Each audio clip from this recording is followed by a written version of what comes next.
Parating dito dahil ang aking narinig ay maraming mga issue na kailangan pag-usapan, lalo-lalo na dito sa Malagasang, dito sa Patio Tirona.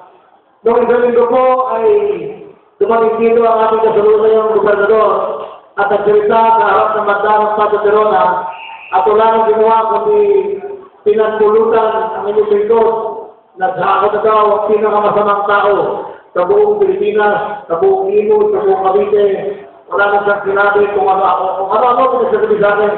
Lahat ng pinakapersonal na paninira, lahat ng masakit na pananalita, lahat ng pati ang ama ko, tinamay niya, pati pamilya ko, tinamay niya, para lang kumbinsin kayo na hindi ako karapat-dapat maging gobernador. Ako yung marang dito, hindi pa manira sa aking apa, ngunit pa dumitensya lang sa aking sarili dahil sa aking palagay ay hindi naman karapat-dapat na ganyan ang politika. Ang unang sinabi ko ay, ako po hindi karapat-dapat maging gobernador dahil ako daw ay hindi pinanganak sa Cavite. Sapagkat ako ay pinanganak sa Maynila noong 1967 dahil ang aking ama ay law practitioner doon sa Escolta. So ito ay nakatira doon sa San Isidro, Makati. Pinanganak ko sa Manila Medical Center. Pinanganak ko October 23, 1967. Dahil ako po ay pinanganak sa Maynila, ako na daw ay pinarapat-dapat maging gobernador. Ang ama ko po ay pinag-barangay Taklong dito sa Imus. Ang ina ko po ay sa barangay Kanluran, Kuantanay. Ang bahay po namin ay doon po sa Bayan Luma. 40 taon na po ang bahay namin dyan. At kung sinasabi niyo po na ako hindi karapat-dapat dahil ako hindi pinanganak sa Cavite. Ang palagay ko po, hindi po ako ang sasaktan dyan, kundi kayo. Sino ho dito? Kung makita ko na ako pwede sa kamay, sino ho dito ang hindi pinanganak sa Cavite? Malaman ko na. Dami, no? Ang sinasabi ng ating gobernador na porque hindi ako pinanganak sa Cavite, na porque hindi kayo pinanganak sa Cavite, ay wala na kayong patasang mangarap pa sa serbisyo publiko. Para karapatan na lang ng lahat na pinanganak sa Cavite ang magpigtod dito. Kahit ang pamilya ko ay taga dito, ay wala na kong karapatan. Para hindi nila nalaman na sa kada sa puntaw dito sa Cavite, 7 ay hindi pinanak dito at lumipat na lang at bumili ng bahay at nagsaparan na pinabukasan ng mga anak. Ang aking pamilya ko ay talagang taga dito. Hindi kami ang pinakamasakit eh. Sabihin niya, hindi ako Caviteño dahil hindi ako pinanak dito. Ang sunod ng sinabi niya ay wala daw kaming bahay dito sa Cavite. Mga kaibigan, noong 1995, ako'y tumakbo ng Bukal, tinaas na ang aming kamay, at sabi ako daw, ang pinakamagaling sa mga kabataan dito sa Imus.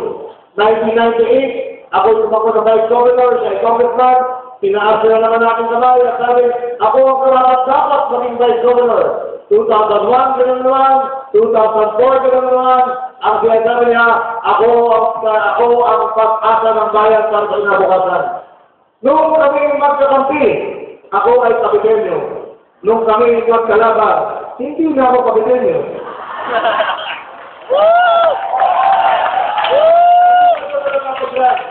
Ang sabi niya, wala doon akong bahay dito.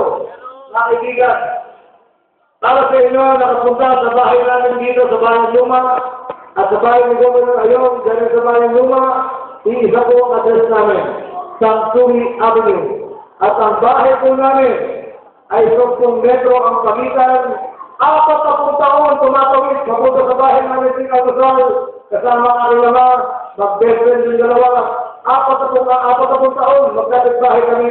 Saan nila kaya ng Alcazar, uuwi, aalis na ng magkaibigan, uuwi, sabay, 40 taon. Pero ngayon, dahil magkabalang kami, dahil ang kanyang iniendoso ay taga-Hello Trias. Ngayon, hindi pa ako Caviteño, hindi pa ako taga-Imus. Ganyan talaga ang politika.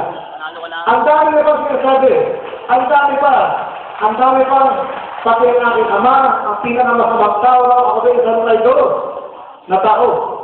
Sinabi niya sa umiiyak eh. Habang sinasabi niya ako isang traidor, umiiyak sa governor, sabi,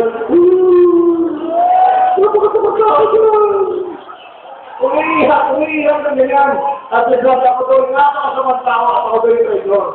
Mga kaibigan, 40 taon magkasama ang aming pamilya, nung nakatikim ng kapangyarihan, nakatikim ng kayamanan, ay kami dinaliwala na at iniwan at nagtayo ng sariling grupo at sinabi, saka na kayo mga rebulyan, saka na ko mga magdalong, may sarili na akong grupo, bye-bye sa inyong lahat.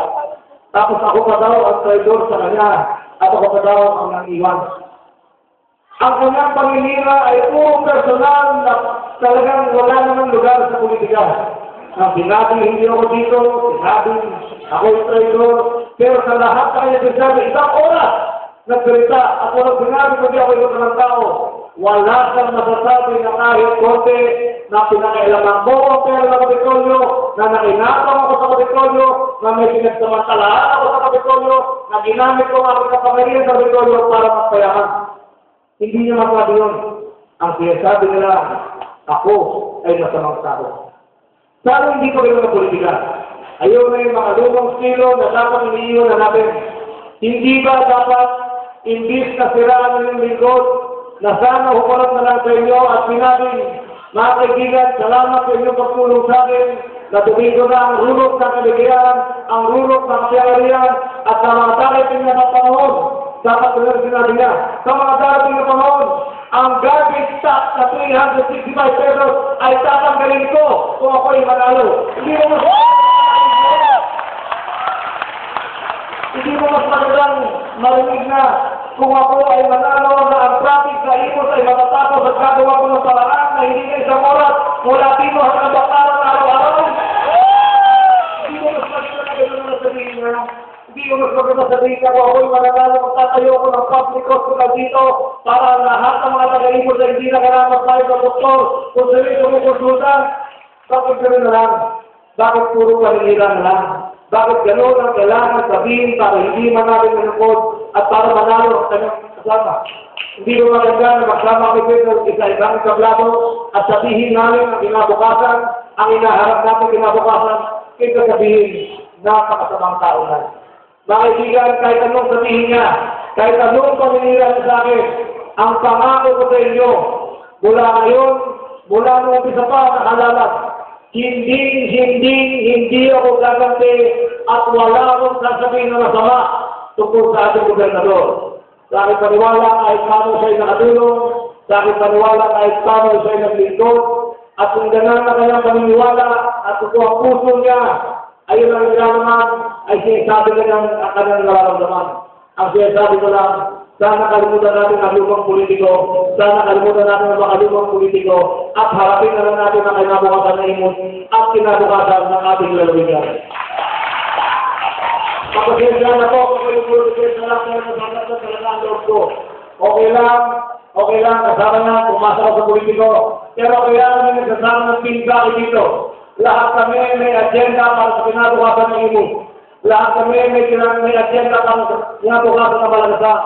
Gusto namin tanggalin ang 365 pesos garbage fee na binabayad nyo dito.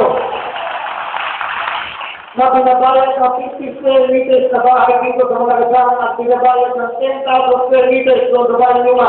Pinaamin ko sa inyo, kung ang bahay nyo dito ay 50 square meters, 60 square meters at binabayad nyo ay 365, ang bahay nyo namin sa bahay nyo ay 5,000 square meters at binabayad namin ay 365 din.